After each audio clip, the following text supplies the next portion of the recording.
Masret Nida Daf Nun Vav. Nous commençons à la page précédente, Nun He Amud Bet. À partir de Oumé à Af. 7 lignes avant l'élargissement de la page. Oumé à Af. Donc nous avons vu dans l'Amud précédent, donc juste avant, où la Gemara nous avait dit que Me'a'af, c'est-à-dire même les os, on va traduire pour l'instant les os du nez, sont aussi impurs chez le Zav. Nous avons vu le roc, le crachat, Kicho, Venio, la Gemara avait posé la question, c'était aussi une sorte de glaire, de crachat, d'où est-ce qu'on sait que c'est aussi impur? Et la Gemara avait dit même Me'a'af, les os du nez, c'est-à-dire, nous allons tout de suite l'expliquer. Maï Me'a'af. Demande la Gemara que signifie Me'a'af. Amar Rav Benigrarim Derechape. Rav explique quand est-ce que les Me'a'af sont impures, c'est lorsque elles sont sorties par la bouche. C'est-à-dire elles ont été tirées par la bouche, et à ce moment-là, elles sont impures. Pourquoi? Les filles chez Iefshal et Me'a'af lo tirtzuche arok. Puisque c'est impossible que les Me'a'af ne soient pas mélangés avec un petit peu de roc, de crachat, du zav. Donc les Me'a'af eux-mêmes ne sont pas impurs, mais ils ne sont impurs que lorsqu'ils vont remonter et redescendre ensuite par la bouche, puisque automatiquement il y a eu un mélange avec tirtzuche arok. Ça c'est Rav. Alors que Rabbi Yochanan Amar, afilu benigrarim derech hachotem, même si ils sont sortis par le nez, même si Mouché il a sorti les Me'a'af, à ce moment-là aussi il y a une impureté, les Me'a'af du zav. Alma, comment se fait-il? Puisque c'est vrai que c'est un liquide, et nous allons dire Alma Ksavar Ma'ayan Hu. C'est-à-dire que Rabbi Yochanan considère que les Me'a'af c'est un Ma'ayan, fait partie des sources de liquide du Zav. Nous verrons par la suite, la Gemara expliquera exactement quels sont les Ma'ayanot, puisque nous verrons les 9 liquides qu'il y a dans l'être humain, dans le Zav. Et donc la Gemara nous dit ici que d'après Rabbi Yochanan, Me'a'af, les eaux du nez font partie des Ma'ayanot, des sources, des liquides, et donc vont pouvoir communiquer la Tum'a. Verachamana Rabbié, donc puisque c'est un Ma'ayan, la Torah l'a inclus dans le Chiyarok, nous dit Rashi, parce que le Passouk dit lorsque le Zav va cracher, de là on apprend tous les Ma'ayanot aussi, comme la Gemara l'expliquera par la suite.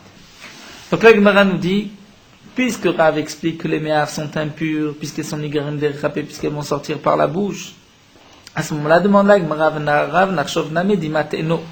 Pourquoi d'après Rav on ne parle pas des larmes? De Amarav, puisque Rav a dit, Haïman de Ba'ed Listemele, si un homme veut devenir aveugle, Likron Movet Kochavim, qu'il aille chez un non-juif, se mettre une grosse, cette poudre qu'on mettait dans les yeux, puisque, nous dit Rav, et comme l'explique Rashi, le goy va peut-être lui mettre une sorte de poison qui va l'aveugler. Lévi Amar, Lévi a dit, Haïman de Ba'ed Elimut Likron Kochavim, celui qui veut mourir, qu'il aille donc chez un non-juif, se mettre du bleu dans l'œil. Pourquoi? Puisque le samamavet, c'est-à-dire le poison, va même rentrer et à l'intérieur de son corps et le tuer. Et donc, quelle est toujours la question de Rav? Nous n'avons pas encore vu, mais la Gemara continue, nous dit V'amar apriya bargouria. Apriya bargouria explique Maïtama de Rav. Delo amar ayman de baïd elimut. Pourquoi Rav a dit simplement celui qui veut devenir aveugle? Pourquoi Rav n'a pas dit celui qui veut mourir? Eh bien, Rav répond, c'est-à-dire Rav explique. Lorsqu'un homme va donc chez un non-juif pour mettre du krol dans les yeux, il risque de devenir aveugle, mais non pas de mourir. Pourquoi? Puisque même s'il y a donc un poison, il pourra faire sortir le poison par la bouche.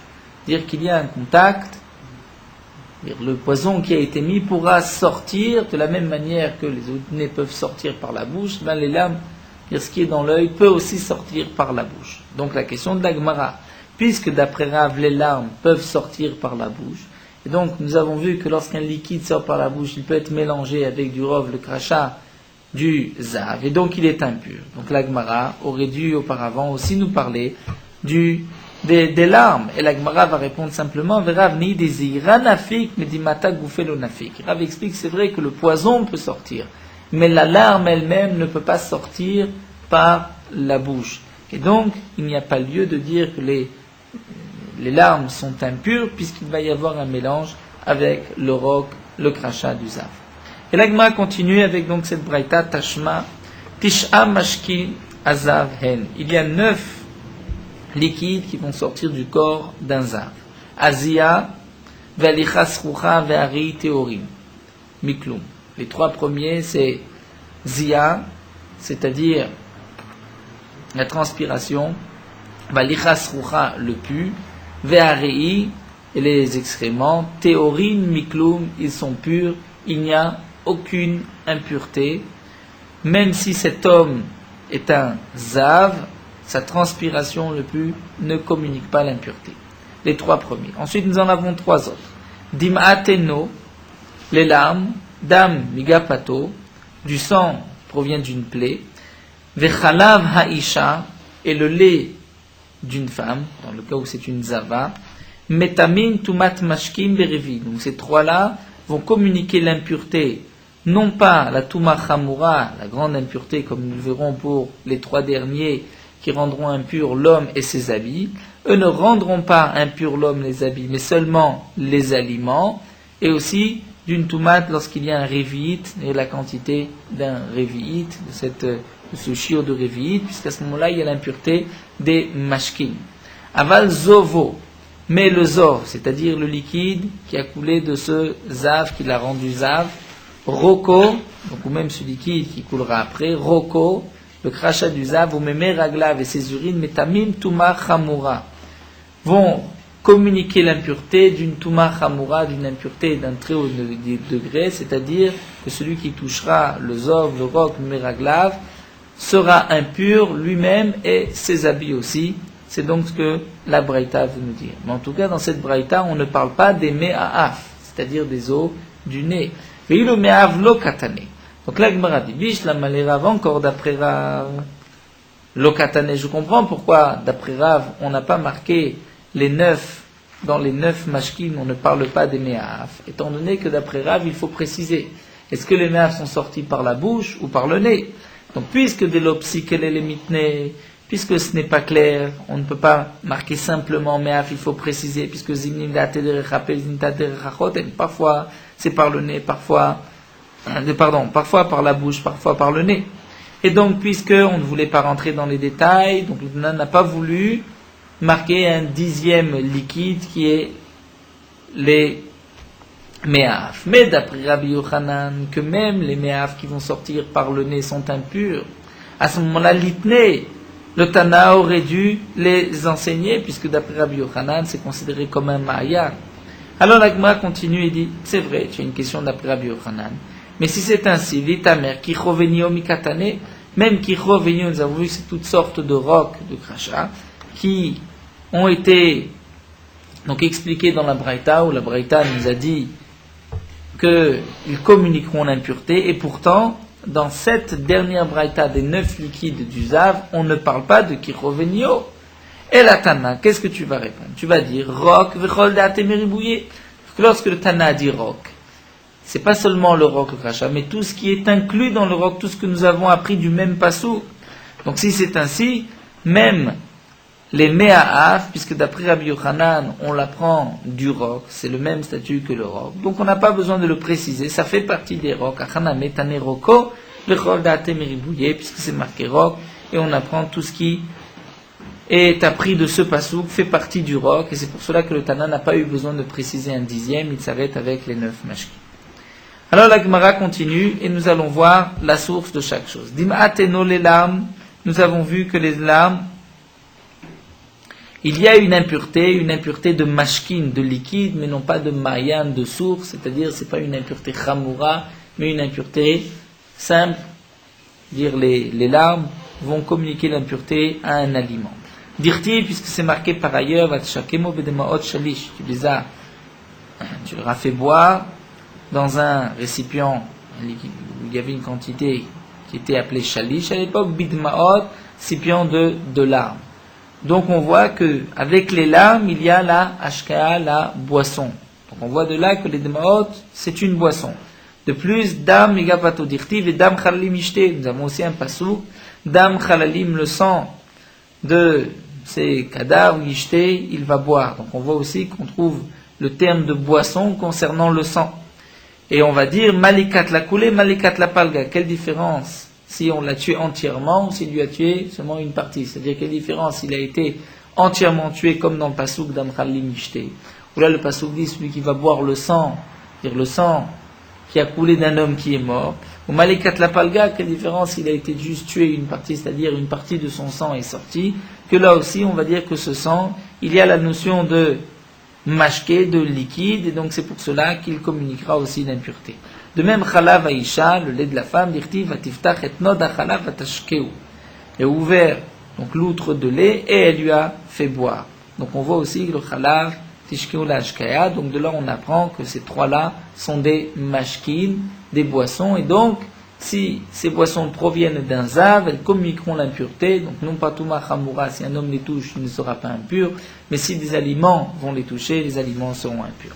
Et l'agma continue, mais meraglav, nous avons vu que les urines sont considérées comme un mayan et communiqueront l'impureté, même à l'homme et à ses habits. Minalan de Esron, c'est des Tanya.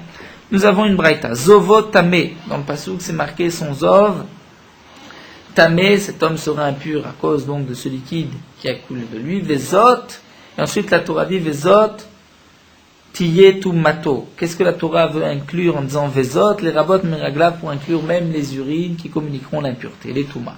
Valodi nous demande la Gemara, mais pourquoi avons-nous besoin d'un pasouk? On pourrait dire que c'est simple, on peut l'apprendre, c'est logique, par un kalvachomer. Umarok abam mekom tahara. Si déjà le crachat qui provient d'un endroit de tahara, de pureté, c'est-à-dire de la bouche, tamé, il est impur, comme nous l'avons vu dans le pasouk, c'est un pasouk mefourage, que le zov qui va cracher, son crachat est impur.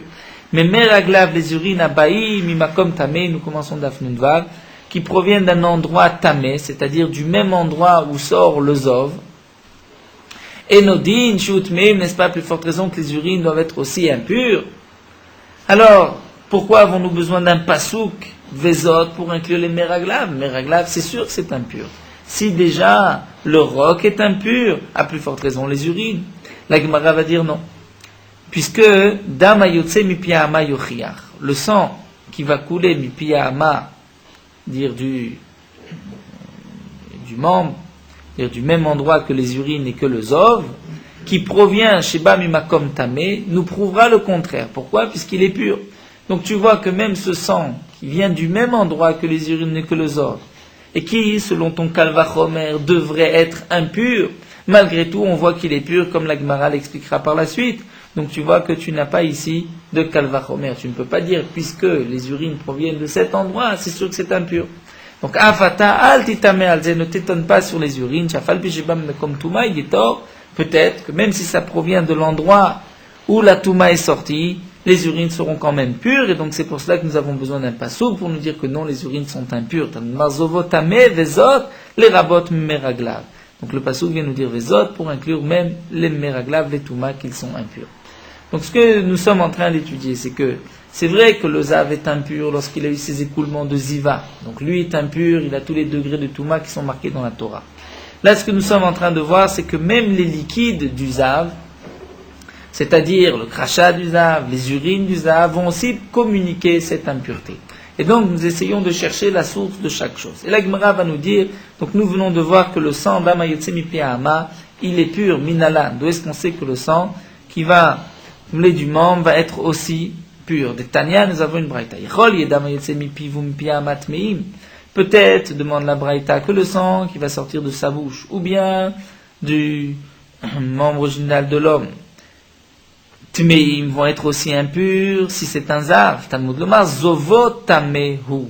La Torah précise, c'est son zovo tamehu. Plusieurs fois dans la Torah, nous avons des mots qui viennent préciser, qui viennent dire ce n'est que ce cas-là à exclure d'autres cas. Hu tame vendam ayotse mipim pe'ama tame. Donc le passage vient dire ce n'est que le zov qui est tamé et non pas le sang. Puis lui n'est pas impur, mais est taor, est pur. Donc là, ce que nous voyons, c'est que d'un côté, nous savons que le zov est impur. Nous savons que le roc est impur. La question s'est posée pour les meraglaim, pour les urines. On a dit, nous avons un passou qui vient inclure. Nous nous sommes posé la question pour le sang. Nous avons dit que le sang qui sort de la hama, qui sort même de l'endroit d'où provient la touma, malgré tout, il est pur. Pourquoi? Puisque nous avons un passou qui vient exclure. Alors demande la Gemara pour. On n'a qu'à dire le contraire. On n'a qu'à dire que le sang qui sort de là-bas va être impur et que les urines resteront pures. Amar Rabbi Yochanan Mishum Rabbi Shimon ben Yochai Dumia Derok. Rabbi Shimon ben Yochai a expliqué qu'on va apprendre qu'est-ce qui est impur chez le Zav, c'est ce qui ressemble au roc. Ça, c'est une bas que nous avons déjà vue d'Afiutet, où la Gemara dit Marok shemitagel viyotset. De la même manière que le roc, le crachat, d'abord, il se rassemble avant de sortir. Avkol shemitagel viyotset. Donc, qu'est-ce qui va être impur? C'est ce qui ressemble au roc. Qui est mitagel, qui se collecte, qui se rassemble, et ensuite qui va sortir. Yatzadam, on va exclure le sang, shen mitagel viyotset, puisque le sang sort petit à petit, il ne va pas d'abord se concentrer pour ensuite sortir.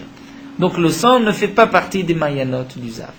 Pourtant, on demande la Gemara, Vaychalav shebaisha, le lait de la femme, shemitagel veyotse, qui lui se prépare, se collecte, se rassemble avant de sortir.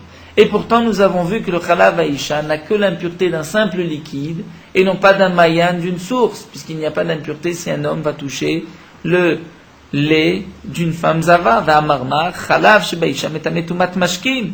Donc le lait de femme va être métamé une impureté de liquide, tumat mashkinin, aval tuma chamura, pas la tuma chamura pour communiquer l'impureté même à l'homme. Donc comment se fait-il? Si tu veux dire que tout ce qui ressemble au roc, c'est ce qui est mitagel viyotse, à ce moment-là, le chalav aussi, il est mitagel viyotse. La Rabbi Yochanan, Rabbi Shimon Yochai, c'est ainsi qu'il faut dire. D'où vient des rocs? Marok mitagel viyotse vechoser venivla. De la même manière que le roc. C'est vrai qu'il se prépare avant de sortir, il se rassemble avant de sortir.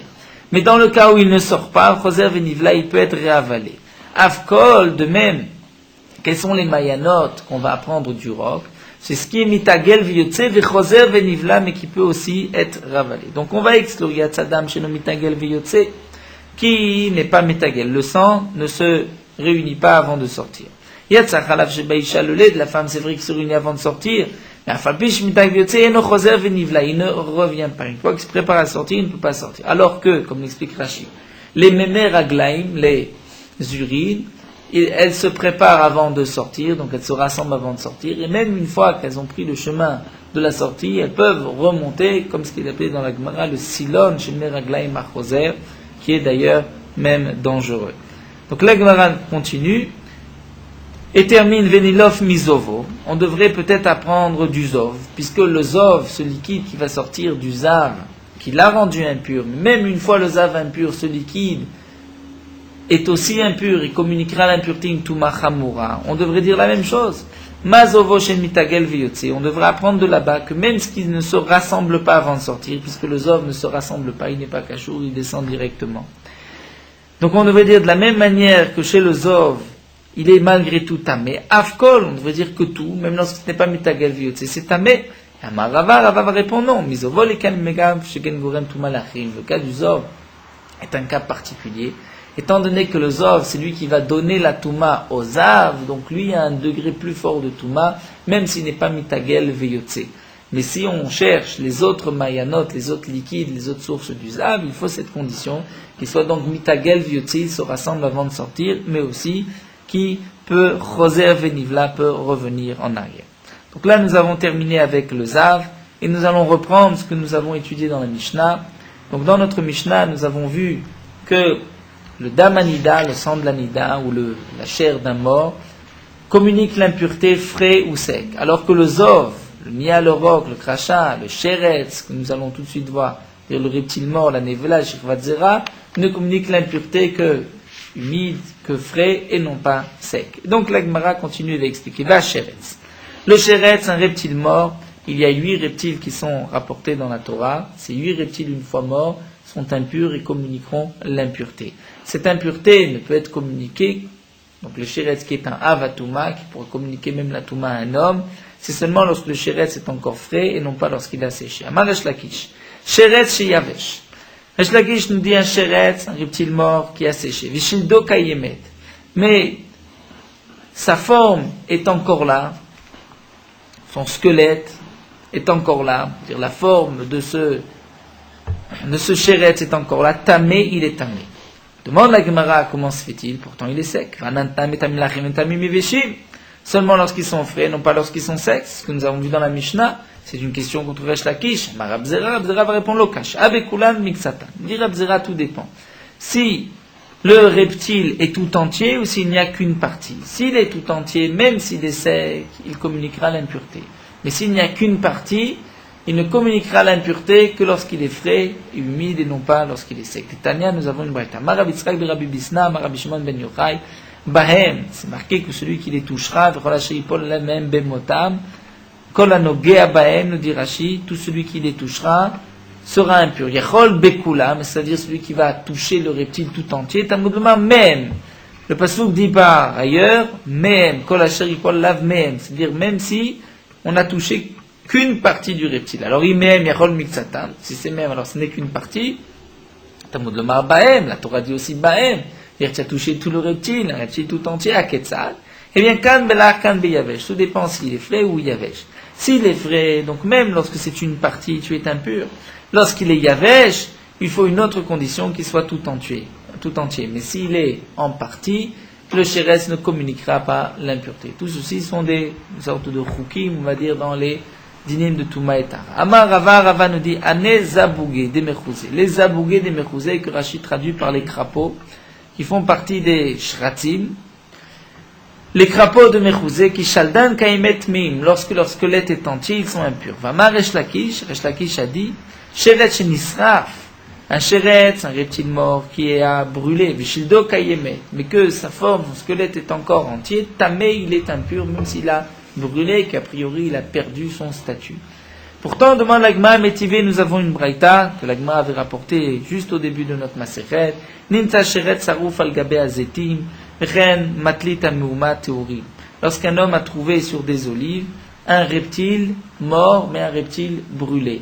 Lorsque le reptile est brûlé, il ne communique pas l'impureté. Il l'a trouvé sur des olives. Il se pose la question, est-ce que le reptile est d'abord tombé, donc on va dire, non pas grillé, non pas sarouf, et qu'ensuite il a brûlé par le soleil ou par autre chose, ou bien, dès le départ, lorsqu'il a touché les étimes, les olives, il était déjà donc brûlé, donc il n'a pas communiqué la touma, l'impureté aux étimes, aux olives.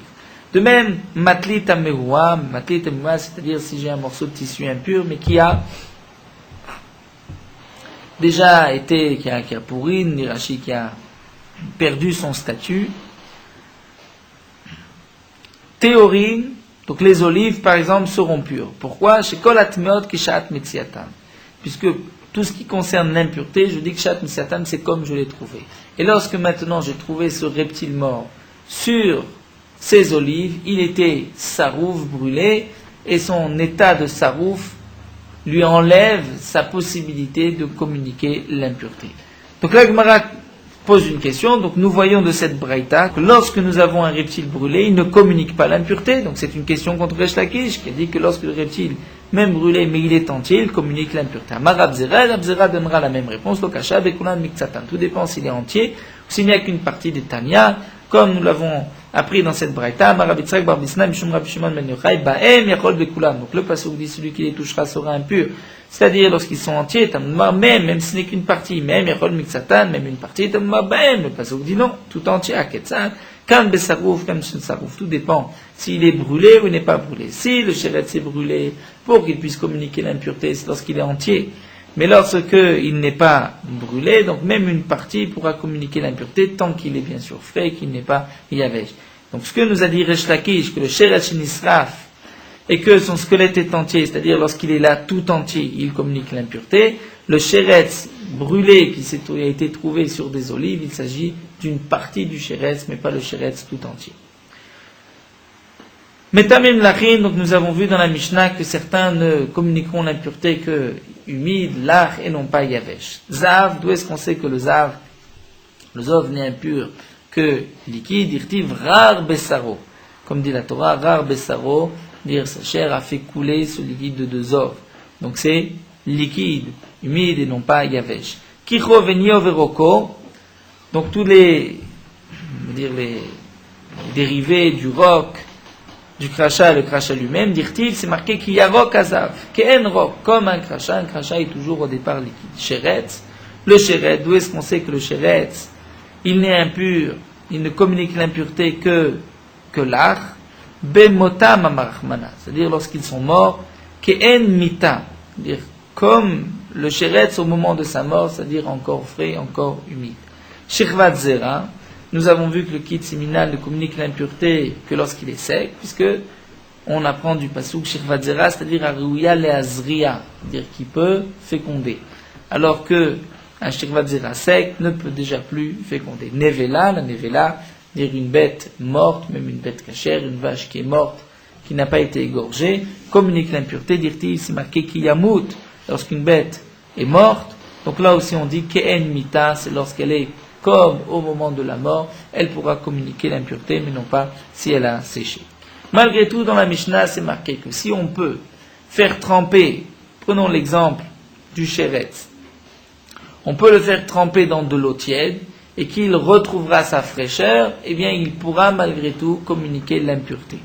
Donc même si on ne l'a pas fait tremper, mais si on peut le faire tremper, c'est-à-dire il est à ce stade, il n'a pas véritablement séché, il n'est pas non plus frais, mais si on le remet dans de l'eau pendant 24 heures, il retrouvera sa fraîcheur, il communiquera l'impureté. Et la question de l'Agma, Baï Rabbi Yirmiyah. Trilatov et Sofo beposhrin. Nous avons vu que c'est le laisser 24 heures dans de l'eau tiède dans la Mishnah. Est-ce que ça veut dire que pendant 24 heures, l'eau doit être tiède? Trilatov et Sofo beposhrin. Odilma Trilatov alpishen Sofo. Ou bien même si ce n'était qu'au départ que l'eau était tiède, mais qu'ensuite l'eau s'est refroidie, est-ce que malgré tout, si on va dire le sheretz n'a pas retrouvé sa fraîcheur, nous allons dire qu'il ne communiquera pas l'impureté, mais peut-être que si l'eau était un peu plus chaude, un peu plus tiède, il aurait retrouvé sa fraîcheur. Donc est-ce que c'est 24 heures dans de l'eau tiède ou seulement au départ l'eau doit être tiède? Tashma, nous avons une braïta. Des Tanya, Kamaï Sheriatan Beposhkin. Combien de temps on doit le laisser dans de l'eau tiède? Yehuda ben Nekusa, ou même les et. Yehuda ben Nekusa nous dit 24 heures. Trilatov alpishen sofo. Dire que le début, l'eau doit être tiède, même si à la fin, l'eau n'est pas tiède. L'eau doit être tiède pendant les 24 heures. Donc nous avons en fin de compte une marloquette. Rabbi Yossé Omer Bassar Hamet, le dernier point de notre Mishnah, c'est le Bassar Hamet. Rabbi Yossé a dit que même la chair du mort, Yavesh qui est sec, et qui ne peut pas, qui ne peut pas retrouver sa fraîcheur, même étant trempé pendant 24 heures, il est tahor, il est pur. Tanakama, dans la Mishnah, nous a dit que non, le Bassar Hamet, même s'il est Yavesh, il est impur. La Gemara continue, nous dit que d'après Rabbi Yossé, c'est vrai que le Bassar Hamet, même s'il va être trempé, et qu'il ne retrouvera pas sa fraîcheur, donc nous dit Rabbi Yossé, il est pur. Que veut dire pur? Amar Shmuel ta'or metamé bekazaït. Dire il est pur, il ne communiquera pas l'impureté du tmémet avec la quantité d'un kazaït comme tout chair du mort. Aval metamé tumat rekev. Mais n'oublions pas que c'est quand même la décomposition du mort. C'est vrai que cette chair est sèche, mais c'est pas moins que la décomposition du mort qui communiquera l'impureté, mais comme nous l'avons déjà vu, non pas avec kazaït, mais melot tarvat, c'est-à-dire une pleine cuillère. C'est un chiot plus grand que kazaït. Tanyana me'achi, donc nous avons aussi une braïta qui nous dit, Rabbi Yossé Omer, Basar hamet shiavesh ve'en yachol lashkod larzok mot shaya ta'or, miletame bekazaït. Donc nous dit Rabbi Yossé, la chair d'un mort qui a séché, qui ne peut pas donc être trempé et revenir à sa fraîcheur initiale, il est pur. Donc il ne communiquera pas l'impureté bekazaït dans la mesure d'une kazaït, mais tamé tout matrekev, malgré tout il y a l'impureté de la décomposition du mort, qui est comme l'explique Rashi, melot tarvad mimenu, c'est-à-dire une pleine cuillère de cette décomposition. On continue avec une Mishnah que nous avons aussi étudiée au début de notre Masechet, Asheret sheninsa bemavoy. Lorsqu'on a trouvé un sheret, un reptile mort, dans un mavoy, c'est-à-dire dans un peu plus qu'une sorte de cour, puisqu'à l'époque, le mavoy était une sorte d'impasse dans laquelle donnaient des cours, et chaque cour, il y avait des maisons qui donnaient dans ces cours-là. Le mavoy, cette impasse, était, comme nous allons le voir, de temps en temps nettoyé, et on vérifiait pour voir qu'il n'y ait pas de chéret, puisqu'à l'époque, il y avait des des aliments qui devaient être théorim, purs, et lesquels on devait respecter tous les dinim de Touma et Tahara. Lorsqu'on a trouvé un sheretz nimtza b'mavoy, on a trouvé un sheretz, un reptile mort dans un mavoy, metamel et mafrea, il rendra impur tout ce qu'on a pu, dire, tout ce qu'on a utilisé dans ce point-là, jusqu'au moment où il va dire j'ai vérifié ce maboy, velo yabo sheretz, il n'y avait pas de sheretz. C'est-à-dire, si la dernière vérification date de 10 jours, alors tout ce qu'il a fait pendant ces 10 derniers jours sont impurs. Au Hachat Kiboud, ou bien jusqu'au Sha'at Kiboud, c'est-à-dire jusqu'au moment où le maboy a été nettoyé. Puisque au moment où on nettoyait, on faisait attention de tout enlever. Mais si on a trouvé un sheretz après, donc tout dépend. Si on a nettoyé, donc certainement comment on a nettoyé, on a vérifié qu'il n'y avait pas de sheretz. Si malgré tout on a trouvé un sheretz, ça veut dire que le sheretz n'était là que dernièrement. Si on n'a pas vérifié dans les derniers jours, donc peut-être que le sheretz date de quelques jours ou même quelques semaines. Ren ketem, de même pour une tâche qu'une femme aurait trouvée sur un chalouk, sur un habit. Nimtza bechalouk. Et cette femme ne sait pas depuis quand date cette tâche. Donc cette tâche qui va la rendre nida, la rendre impure, à cause de cette tâche qu'elle a trouvée sur son habit, bien sûr, lorsqu'elle sait qu'elle n'a pas mis cet habit, alors elle a trouvé une tâche lundi, elle sait que cet habit, elle ne l'a mis que dimanche, elle n'est impure que depuis dimanche. Elle ne peut pas être impure avant dimanche, puisque elle avait vérifié cet habit. Donc de même, ketem shenitza bechaluk metamim lemafria. Donc cette femme sera impure, et même l'habit sera impur, et tout ce qu'elle aura touché sera impur. Achiomar badak tachaluk azeh, que ce qu'elle puisse dire, j'ai vérifié cet habit. Velo yaboketem, il n'y avait pas de tache. Oat sha'at akibus, ou jusqu'au moment où elle a lavé cet habit, puisqu'au moment où on lavait, on vérifie. Ou metame ben lar ben yavesh, et donc le ketem communiquera l'impureté aussi bien l'art, frais que yavesh que sec, comme l'explique Rashi, c'est-à-dire le ketem ou le sheretz, qu'on les ait trouvés l'art ou yavesh, ils communiqueront l'impureté depuis donc le moment où ils ont vérifié le mavoy. C'est-à-dire que même si maintenant le sheretz était sec, malgré tout il y a eu une période où il était frais. Donc depuis la dernière vérification, tout ce qu'on a fait dans ce mavoy va être considéré comme impur. Rabbi Shimon Omer, yavesh metamel et mafrea. Rabbi Shimon dit c'est vrai que le yavesh, le sec, est metamel et mafrea, mais c'est-à-dire il metamel rétroactivement, il rendra impur. Ve'alach, eno metamel achat sheyachol larzor v'liot lach. Mais nous dit Rabbi Shimon, si on prend le cas d'un sheretz qui est encore frais, la dernière vérification du mavoy datait d'il y a 2 semaines. Mais là j'ai trouvé un lézard mort, mais qui est quand même frais. Certainement qu'il n'est pas mort depuis 2 semaines. Il est mort depuis 2 jours au grand maximum. Eh bien, Rabbi Shimon nous dit, on considérera le maboy impur que depuis 2 jours et non pas depuis 2 semaines, puisque si le reptile était là depuis 2 semaines, il aurait été déjà beaucoup plus sec. C'est ce que nous dit Rabbi Shimon. Nous verrons pourquoi les Chachamim ne sont pas d'accord avec Rabbi Shimon. Donc tout d'abord, la Gemara va poser une question simple.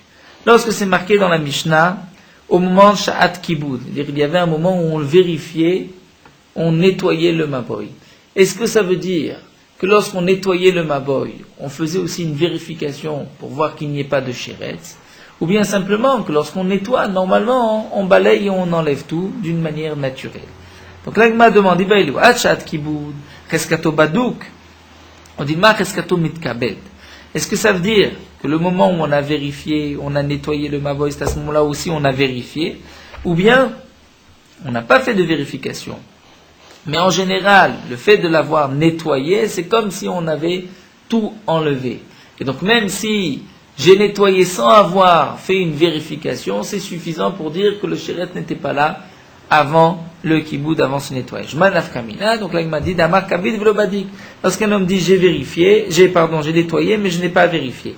Si tu dis que cheskato badou, si tu dis que sachazaka, c'est que lorsque tu nettoies, tu vérifies qu'il n'y ait pas de sheretz, alors badak, là cet homme te dit je n'ai pas vérifié. Donc peut-être que le sheretz ne date pas de du dernier nettoyage, mais de même quelques semaines avant. Mais si tu dis que non, que lorsqu'on vient nettoyer, automatiquement on enlève tout ce qui tout chéret qui pourrait traîner. Donc là, Mitrabed, il a certainement été nettoyé, même s'il n'a pas vérifié. Nous passons à Moudbet, où la Gemara donne une autre possibilité, une autre conséquence. N'avait des shtakar begouma. On a trouvé un reptile mort dans un trou. Si tu dis reskato badou, qu'en général, lorsqu'on nettoyait, on vérifiait. Donc là aussi, man de badak begouma nan badik. Celui qui vérifie aussi dans les trous. Mais amarta reskato mitrabed, gouma lo mitrabda. Si tu dis, parce que lorsqu'on balaye, en général, on enlève tout ce qui traîne. Là, ce qui a été trouvé dans un trou, peut-être qu'il n'a pas été enlevé, puisque dans un trou, on n'enlevait pas. De même, la même question pour le ketem, donc la tache de sang qui a été trouvée sur un habit. Nous avons vu que l'habit est impur, cette femme est impure depuis le lavage de cet habit. Ibaïléo, demande l'agma, qu'est-ce que ça veut dire? Est-ce que ça veut dire qu'au moment où les femmes lavaient leurs habits, elles vérifient aussi qu'il n'y ait pas de tache? Ou bien, même si elles ne vérifient pas, mais lorsqu'on nettoie un habit, certainement que le ketem, la tache, s'il y en a vu une auparavant, a dû partir avec le lavage. Donc, Ibaïléo, Hachat Kibou, c'est ce que ça veut dire, Eskato Badouk, que lorsque la femme nettoie son habit, elle le vérifie aussi, au dimar Eskato Mitkabes. Ou bien, c'est que lorsqu'elle le lave, donc s'il y avait une tache de sang avant, la tache de sang aurait déjà été lavée. Les maïnaf kaminak, la conséquence, Tagma dit la même chose. Damar kibes velo badak.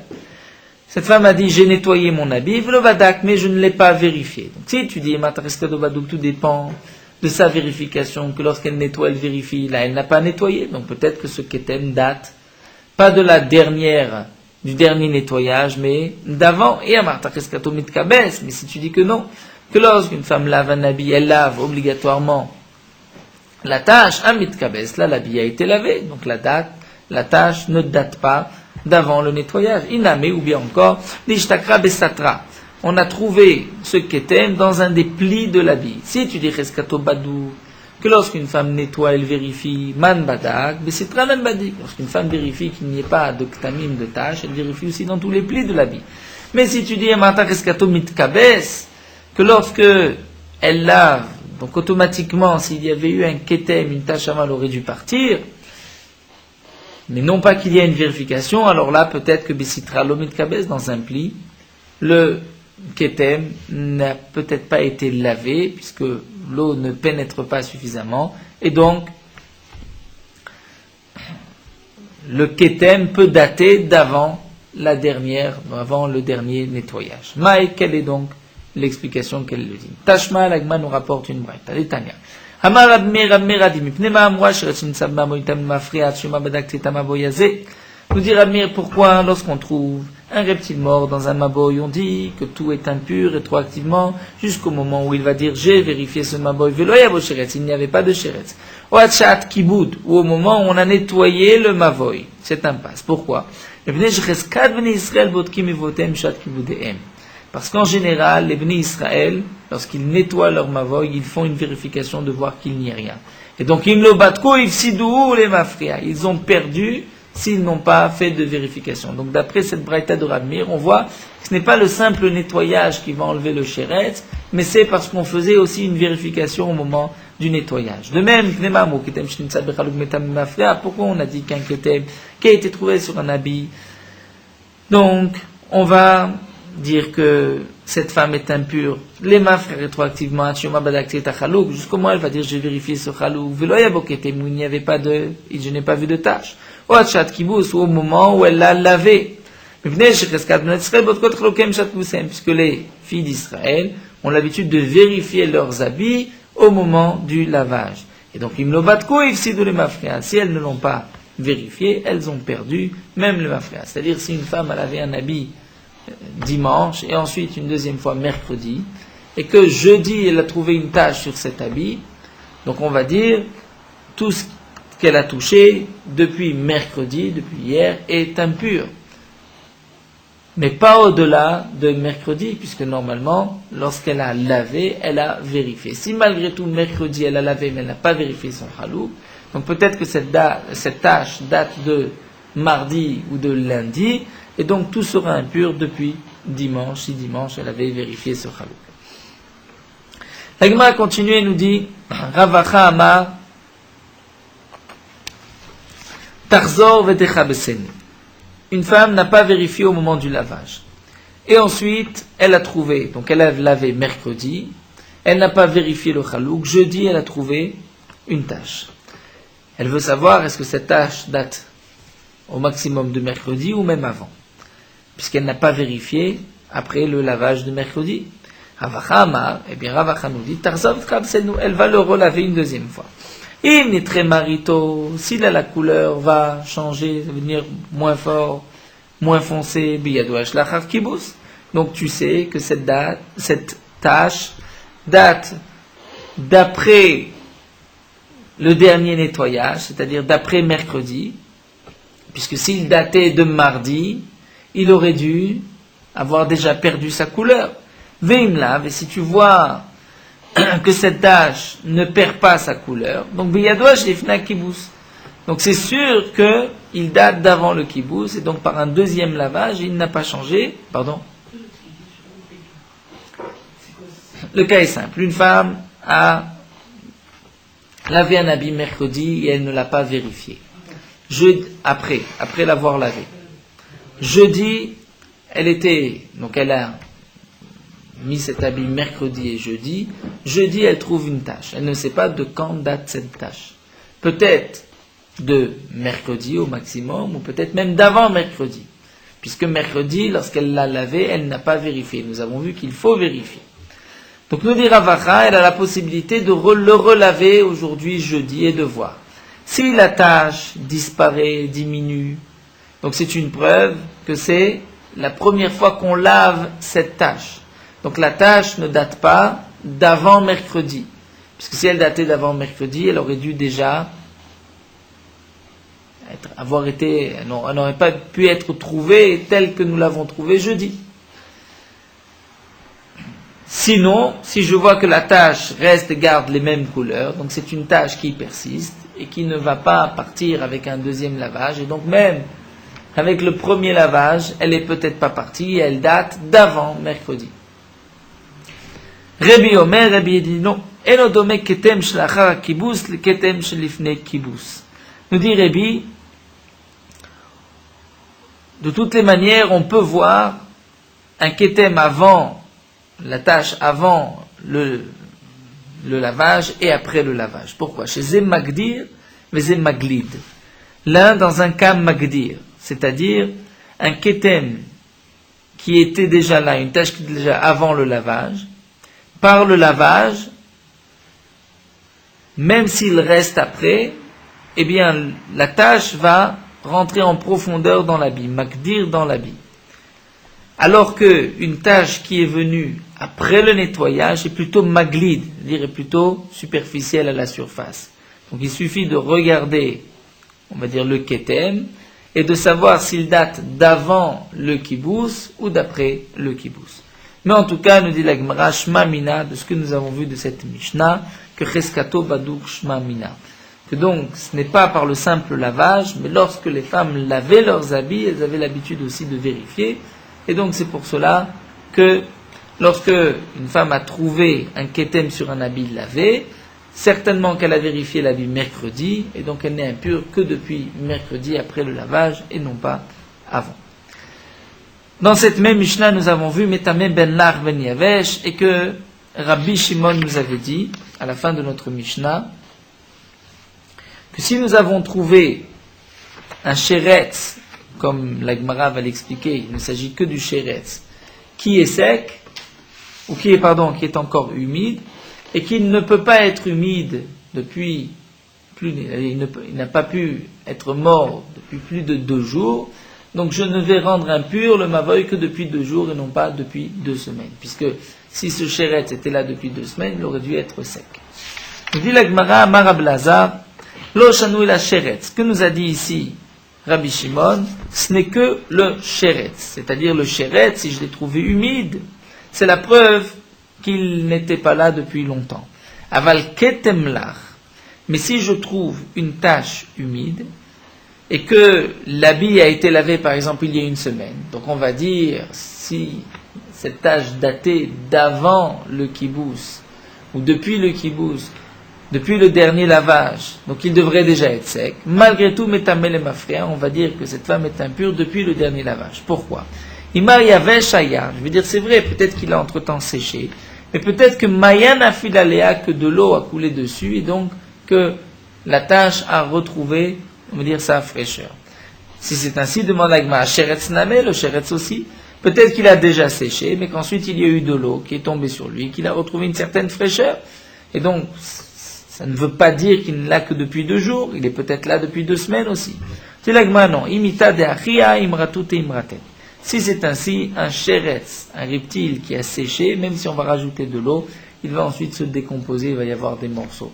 Donc si je l'ai trouvé entier frais, c'est que il est mort que depuis 2 jours, 3 jours maximum, et non pas d'avancée de 3 jours. Donc tout dépend, bien sûr, on devra calculer selon la période, selon le soleil, selon la chaleur, combien de temps met un sheretz pour sécher avant, donc après sa mort.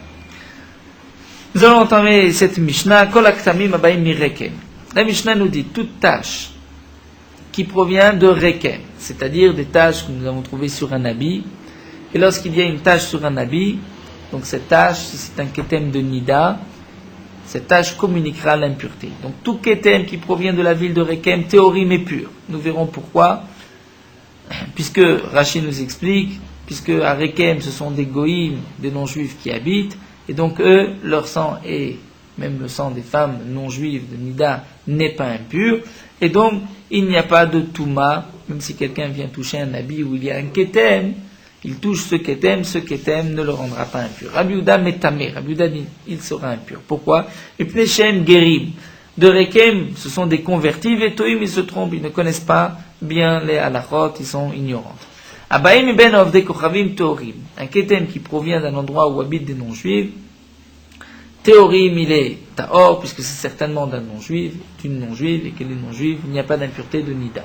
Mais ben Israël, ben Akoutim, ça provient d'Ebni Israël ou bien des Koutim. Nous avons vu que les Koutim c'est un peuple venant de Kouta qui s'était converti au judaïsme. Rabbi Meir metamé, le Chamim metarim. Rabbi Meir dit le ketem est impur, le Chamim dit non, il est pur. Pourquoi? Puisque lo nershedu al ketmehem, même les Koutim font attention et lavent leur ketamim pour ne pas que quelqu'un vienne le toucher. Nous allons voir, la Gemara va expliquer tout de suite cette Mishnah. Donc d'abord, la Gemara nous explique. C'est marqué tous les ktamim qui proviennent de Rekem. Kapasik vetane. Ensuite, dans la Mishnah, c'est marqué tous les ktamim qui viennent de Rekem et tous les ktamim qui viennent des non-juifs. Lorsqu'on dit qu'ils viennent des non-juifs, ça veut dire de tout endroit. Nous dit la Gemara, ça voudrait dire même de la ville de Tarmoud. Amar Rabbi Yochanan, et Rabbi Yochanan nous dit Zot omeret, ça voudrait dire Mekablim gerin mit Tarmoud. On peut accepter des convertis de la ville de Tarmoud. C'est-à-dire, on considère que dans l'endroit, pays, la ville de Tarmoud, il n'y a que des non-juifs. C'est pour cela que si on trouve un ketem de là-bas, ce ketem n'est pas impur puisque c'est le ketem d'un non-juif. Pourquoi Rabbi Yochanan veut nous dire qu'on peut accepter les guérim? Nous explique Rashi, c'est-à-dire, je considère ce peuple venant de Tarmoud comme étant des non-juifs et non pas des mamzerim qui auraient pu se mélanger avec les filles des 10 tribus, nous dit Rashi. Donc, il y avait, comme nous allons le voir, une machloquette concernant les habitants de Tarmoud. Est-ce qu'ils sont considérés comme des juifs, mais peut-être comme des mamzerim, et donc on ne pourrait même pas accepter leur conversion, puisque ce sont peut-être des mamzerim. En tout cas, nous dit Rabbi Yochanan, puisque dans la Mishnah c'est marqué tout ketem qui provient des non-juifs, et donc des non-juifs, ça voudrait dire même de Tarmoud, c'est que là-bas, il n'y a que des non-juifs. Demande l'agma, pourtant, on va voir Rabbi Yochanan, des Savias d'Amre Tarvayou, Rabbi Yochanan et les Savias ont dit tous les deux, En mekablim gerim et Tarmoud, n'accepte pas les gerim de Tarmoud, les convertis, puisque peut-être qu'ils se sont mélangés. Echitema zot velos virale. Peut-être que lorsque Rabbi Yochanan a dit, donc de notre Mishnah, nous voyons qu'on peut accepter les gerim de Tarmoud, ça veut dire que Rabbi Yochanan dit, je le vois de cette Mishnah, mais moi je ne suis pas d'accord avec cela. Il dit, l'agma, c'est impossible. Rabbi Yochanan a dit Mishnah, Rabbi Yochanan a dit que là, la est comme la Stam Mishnah. Donc notre Mishnah ici dit que les habitants de Tarmoud sont des non-juifs, mais non pas des mamzerim. L'agma dit, Moraim nou valibé de Rabbi Yochanan, c'est une marloquette et Moraim. Qu'est-ce que Rabbi Yochanan effectivement pense? Est-ce qu'il pense qu'on accepte les guérim de Tarmoud ou pas? L'agma continue, Ben Israël. Nous avons vu que lorsqu'il y a des ktamim qui proviennent d'Ebné Israël ou des Koutim, donc d'après les Chachamim c'est Taor, d'après Rabmir c'est Metamé. Le Rabbanan demande l'Agmara. Il dit Israël Metare. Si les Chachamim, lorsqu'on trouve un ketem provenant d'une habitation juive, vient des juifs, Et les Chachamim vont dire non, ce Ketem est pur. Alors, man de Metamé, de qui les Chachamim vont rendre Tamé le Ketem? Quel Ketem va être Tamé? Si même le Ketem des Israël, des Juifs, est pur, alors qu'est-ce qui est impur? L'Agma va dire, il manque une partie dans la Mishnah, Katane. Mais Ben Israël Tamé. Si on trouve un Ketem provenant d'Ebné Israël, il est impur, celui qui le touchera, ce Ketem, sera impur, on considère que c'est un Ketem de Nida. Mais Ben Akutim, si ce Ketem provient des Koutim, Rabnir Metamé, Rabnir dit qu'ils sont tamés, pourquoi des Koutim Girem Metem? Puisque les Koutim sont considérés comme des guérim à part entière, de vrais convertis, et donc ils ont les mêmes dinim que les Bnei Israël, et leur Ketem est impur. Les Chachamim vont dire non, leur Ketem, leur tâche est pure. Pourquoi des Koutim Gira Rayoten? Puisque les Koutim sont des convertis par la peur des lions, mais qui ne sont pas, ils n'ont pas été sincères dans leur conversion, ils sont considérés comme des non-juifs. Hiachi, c'est ainsi, demande la Gemara, alors qu'est-ce que les Chachamim ont dit? Shelon Nirchedu al Ketmen, puisqu'ils n'ont pas été soupçonnés de leur tamim, c'est-à-dire ils font attention de les laver. Chachamim aurait dû dire Gira Rayot, mais vaïlo, parce qu'ils sont considérés comme des faux convertis, des non-juifs. Et là, Amar, et donc voici la conclusion de la Gemara. Mais ben Israël ben Akutim Tmeim, des Kutim Gireemet. Lorsque on a trouvé un Ketem qui provient d'un endroit où habitent des Bnei Israël et des Koutim, ils sont impurs. Pourquoi des Koutim Gireemet? Parce que les Koutim sont aussi des Juifs, et donc peut-être que c'est un Ketem, une tâche provenant d'une Koutite, donc c'est du dam de Nida, celui qui touchera sera impur. Lorsqu'on trouve un Ketem dans une ville où n'habitent que des Bnei Israël, non pas des Koutim, là le Ketem est pur. Pourquoi? Parce que certainement que ce n'est pas un Ketem de Nida, c'est un Ketem d'un autre sang. Pourquoi? Puisque les Bnei Israël font attention au dinim de Touma et Tara. Et lorsqu'une femme a une tache de sang sur un habit, elle fait attention de le laver, de le cacher, pour ne pas qu'un homme ou une femme vienne et le touche et soit communiqué par cette Touma et soit même impur. Maintenant, lorsqu'on trouve un Ketem dans une ville de Koutim, l'Arabir Metame de Nerchedu al Kitmeem, Rabnir nous dit, le Ketem est impur, pourquoi? Parce que c'est vrai que les Koutim sont considérés comme des Bnei Israël, et ils ne font pas attention, ils ne les cachent pas, donc Nerchedu al Kitmeem, ils sont chashudim sur leur Ktamim, ils ne font pas attention, ils les laissent traîner, c'est pour cela qu'ils sont impurs.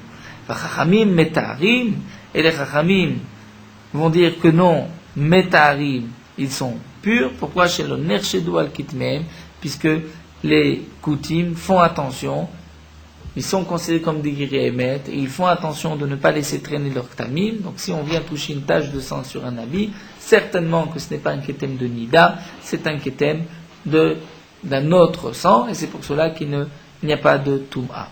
En tout cas, nous voyons que même dans les Haré Israël, et comme l'explique Rachid, les Haré Israël, ce sont les habitations comme Galouï, dans un endroit qui est Galouï, c'est-à-dire qui est découvert. C'est vrai que comme la Gemara l'a expliqué, un Ketem qui provient d'un Ben Israël, Bat Israël, d'un Koutim, un habit qui provenait d'une Juive ou d'une Koutite, donc cet habit, s'il y a un Ketem, il est impur, et il communiquera l'impureté, lorsque je suis sûr que c'est du Ketem, un Ketem de Nida.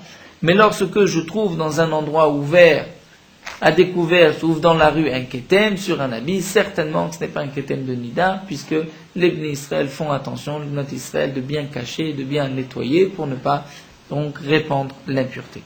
Nous allons nous arrêter ici à cette Mishnah.